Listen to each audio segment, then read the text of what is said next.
So, if you've been on social media at all over the past few weeks, which is always a mistake, you've undoubtedly been inundated with a new wave of AI imagery, whether the Studio Ghibli filter that was so popular it literally overwhelmed OpenAI's servers, or the tech demo that promised to breathe new life into the films of Soviet director Andrei Tarkovsky by allowing audiences to step inside the frame and presumably giving them motion sickness. Now, talking about AI is always a bit tricky, in part because it's hard to define exactly what AI is and because it's possible to sound like you're offering a knee-jerk Luddite response. AI has become a hugely popular buzzword in recent years, as it's a great way to attract investors, so the term can and has been applied to all sorts of technology, much of which would have been standard post-production tools a couple of years ago. So we're going to be talking today specifically about generative AI, in particular its application to and appropriation of art.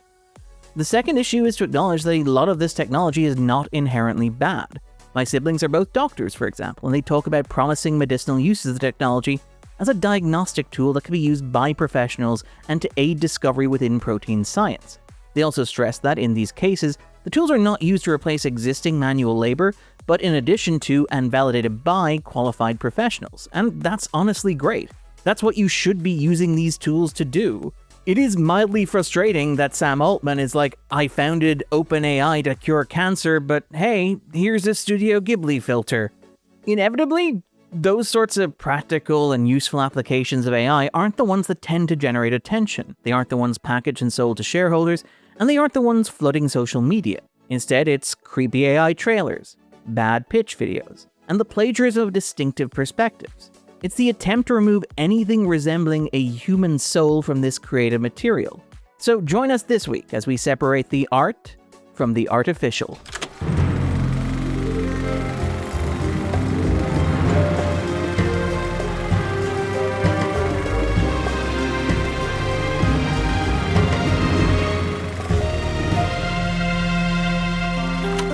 One of the big arguments in favor of this new wave of generative AI is the suggestion that it serves to democratize art. This is nonsense for a number of reasons. Most obviously, the big reasons that the artistic world isn't democratic have little to do with ability and more to do with structure. It's very hard for people to break into creative fields because of existing systemic issues and institutional biases. I think the great fight is that the art world, the established art world, it's fundamental to keep an established art world, that the mystery is kept in place, because once it falls into the hands of a proletariat, that the ability to make art is in fact inherent with all of us, it demolishes the idea of art for commerce, and that's no good for business. This is not a supply-side problem.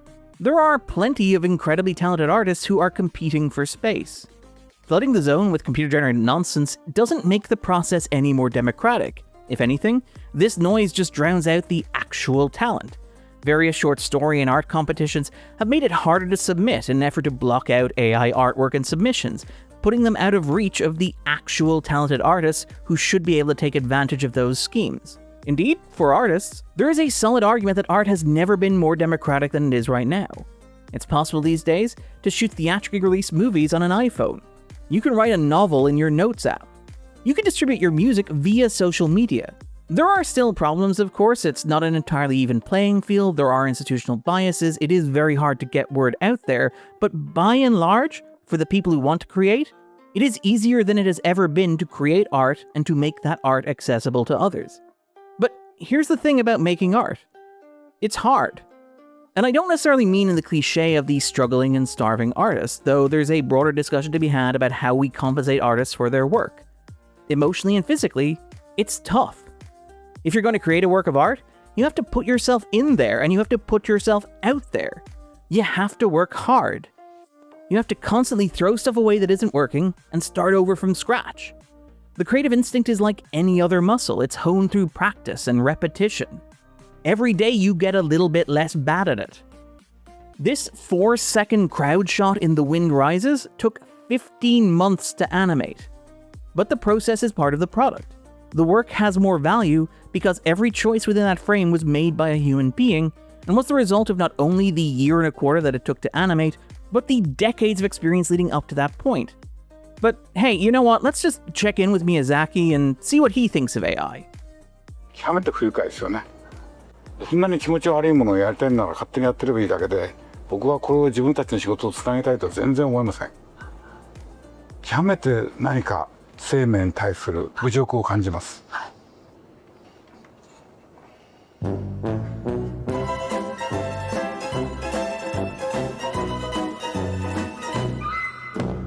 A large part of the sales pitch for AI is the promise of a shortcut.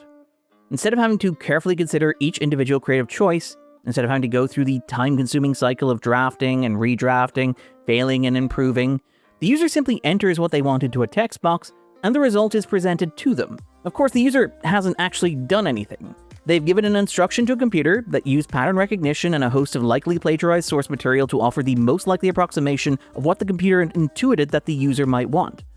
Now, if we're being a little bit smart, there's probably an argument to be made that this is what humans do in general, that we are ourselves the product of all our influences and experiences and the works that shaped us and which we love.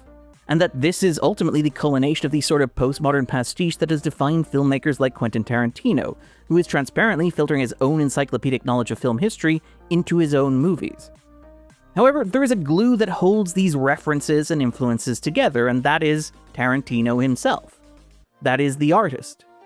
Even drawing from these myriad sources, Quentin Tarantino is singular enough that the adjective Tarantino-esque exists to define his work.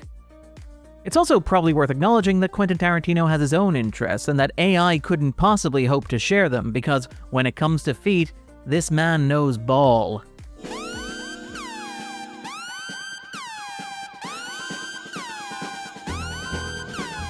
Hey, phrasing! In contrast with AI, there's no perspective there. There is no choice. There is no taste. There's just an amalgamation of recycled elements fashioned into a familiar pattern. And increasingly the worry is that maybe that's enough for people. It doesn't feel like a coincidence that this big push for generative AI content arrives now. It feels like the past decade has been incredibly tough, not just on artists, but on the very idea of art itself. In the modern media landscape, film and television has come to feel disposable and forgettable. Movies and shows quickly disappear into the streaming ether, with objects costing hundreds of millions of dollars evaporating from the collective consciousness upon impact. I mean, come on. Do you really believe that these are all movies? This ephemeral quality is obvious even in the language used to talk about media, which treats art as a service industry. Movies are no longer screened for theater patrons, but are instead streamed direct to consumer. There is no longer film and television, it's now all just generic content. The industry has grown increasingly hostile to the people who do this creative labor, making film and television. In June 2017, under Toby Emmerich, it was reported that Warner Bros. Would shift its strategy away from its long history with filmmakers like Clint Eastwood, Stanley Kubrick, and Christopher Nolan to, quote, avoid auteur directors who want final cut. During the 2023 writers and actors strike, as writers and actors campaigned for a living wage and ownership of their own work, Disney CEO Bob Iger insisted that they were not being, quote, realistic.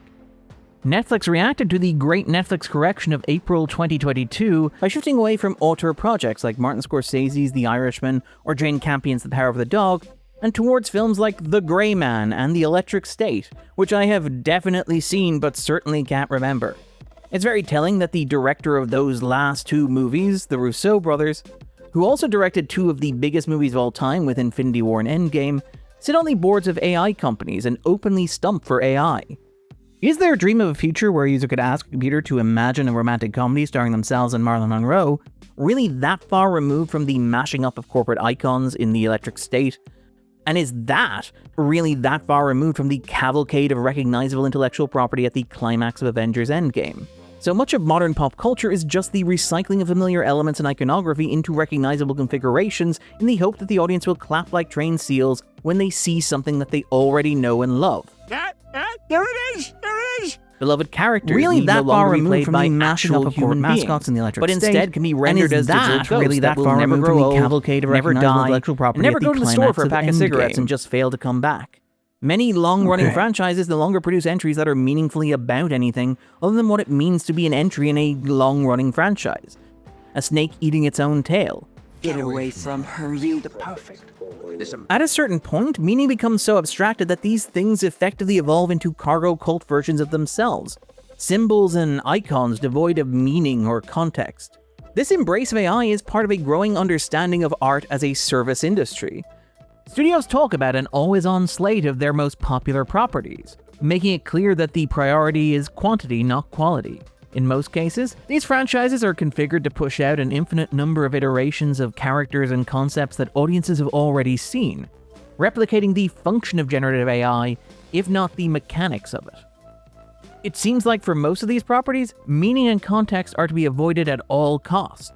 Bob Iger has asserted that Disney needs to eschew creative vision and instead, quote, need to be entertaining. I've been preaching this for a long time at the company before I left and since I came back, that our number one goal is to entertain. But generally speaking, we need to be an entertainment first company. It's a very special company with a mission to entertain in a world. Let's pause for a moment and understand that the world needs to be entertained today. This philosophy is not unique to Hollywood. One studio insider working on the hit anime series Demon Slayer reportedly opined, quote, "Our generation has realized that anime is entertainment. It's not art." There are reports of Hollywood studios hiring, quote, "a specialized cluster of superfans" to set the direction of their franchises. I would now like to share some ideas I have for J.J. Abrams' 7th chapter in the Star Wars saga. As the directors of these projects openly talk about how they don't exert any actual control over the end product. Movies are made and remade inside machines and hard drives. We've already seen how studio filmmaking has embraced these AI tools, whether using them to design opening credit sequences or monetizing fake advertisements for their big summer blockbusters. This is the larger climate that enables and embraces AI. It's a culture that treats art not as something to be appreciated, but instead content to be consumed. This is part of what is so frustrating about this glut of AI content. Like the software that creates it, it reflects a staggering lack of curiosity about anything beyond itself. Take the recent trend of AI trailers modeled on the work of Wes Anderson. They're often built around the laziest and lowest hanging fruit, capturing an incredibly surface-level understanding of Anderson's work. Pastels, a quaint aesthetic, quirky titles, Bill Murray. They're also often inaccurate. Anderson's movies don't generally tend to have convoluted titles like those cited in these parodies. Instead, they tend to be simple names of objects that are central to the plot. And look, I know this seems impossible, but it's also worth acknowledging that Timothée Chalamet has appeared in a grand total of a single Wes Anderson movie in a supporting role, meaning that he is as much a Wes Anderson trope as, say, Danny Glover. But I'll acknowledge that it feels right? More fundamentally, these trailers miss a large part of the central appeal of Anderson's work, which is the tangibility and the tactility. Anderson's work is designed to draw attention to its own construction. Anderson uses his techniques and his tools with intentionality, often to make the audience engage with the film as a constructed work. Models, animations, shifting aspect ratios, framing devices, all of these elements are designed to make the audience think about how these worlds are literally constructed, how these films are the product of human labor in a very literal sense. Indeed, this is even the literal text of his most recent films, which are about the kinds of people who make art, whether putting together the literary magazine The French Dispatch. I've so often shared the day's glittering discoveries with no one at all. I chose this life. Or staging the play Asteroid City. Makeup cuts my hair and shaves me. Costumes washes my dungarees. This is where I belong, for now. Anderson's most recent work is fundamentally about how art is the product of people, from the writer to the director to the actors and beyond. It's a testament to human creativity. Intentionality is key here. These works are the products of human beings who have made choices in how to present this material to audiences. This is obvious in the use of Tarkovsky to demonstrate how AI can make the camera move around these shots. It ignores the fact that Tarkovsky made the choice not to have the camera move. He chose those static shots, and if one alters the position of the camera, one erases the meaning of the choice that he made and the meaning of the work presented. I'm not speaking abstractly here, by the way. Tarkovsky discussed this logic. Quote, "If the regular length of a shot is increased, one becomes bored. But if you keep on making it longer, a new quality emerges, a special intensity of attention." Think of it as tantric filmmaking, or the idea that if you repeat a joke often enough, it becomes funnier. And look, The length and the stillness of Tarkovsky's shots can make it very difficult for new cinephiles to enjoy his work. But sometimes you just need a director who goes long and hard. Hey, phrasing! Oh, while we did this whole very silly bit, that shot that we were watching a moment ago, that's still running in the background there. You don't have to agree with Tarkovsky's point here, and in fact, I'm not sure I do personally, but it is his point. It is a choice that he made with intentionality. These AI videos don't just erase that intentionality, they lack the intellectual curiosity to even inquire about it or attempt to understand it. Who was that? Yes. You know, Forrest, I don't mind that you don't know who I was quoting, but I do mind that you can't even guess. Such big decisions being made about our future by people who know so little about our past. This emphasis on content often serves to erase form, and form is often tied to both function and substance. Roger Ebert famously argued that it's not what a film is about, but how it is about it. If you change how a piece of art is about something, then it ceases to be about anything at all. And to be clear, as an audience member, you don't have to understand the reason behind these choices. I love the work of David Lynch, and many of Lynch's creative choices were the result of deeply personal experiences that I don't personally share.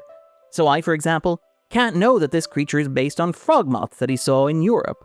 Frog moths were pulling themselves out of the earth and flying up in front of the stand. Or that this iconic location originated from that one time he touched a hot car hood. And I was leaning against the car roof and I was feeling how nice and warm it was.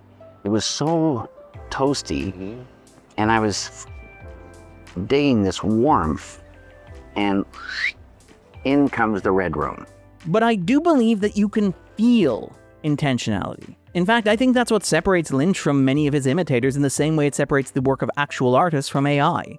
Lynch made these choices because they made sense to him, and they reflected something that he wanted to say, while his imitators often seem to make their choices because they guess that it's probably something that David Lynch would do, right? And I believe that as an audience member, whether consciously or not, you can perceive and understand that. This intentionality doesn't even need to be conscious. Steven Spielberg, for example, famously had to have James Lipton explain to him that Close Encounters was actually an allegory for the divorce of his mother, a pianist, from his father, a computer scientist, because it never occurred to him while he was literally making the movie. Your father was a computer scientist. Your mother was a musician. When the spaceship lands, how do they communicate? They make music on their computers and they are able to speak to each other. You see, I'd love to say, you know, I intended that and I realized that was my mother and father, but not until this moment. But all of that is still in the movie.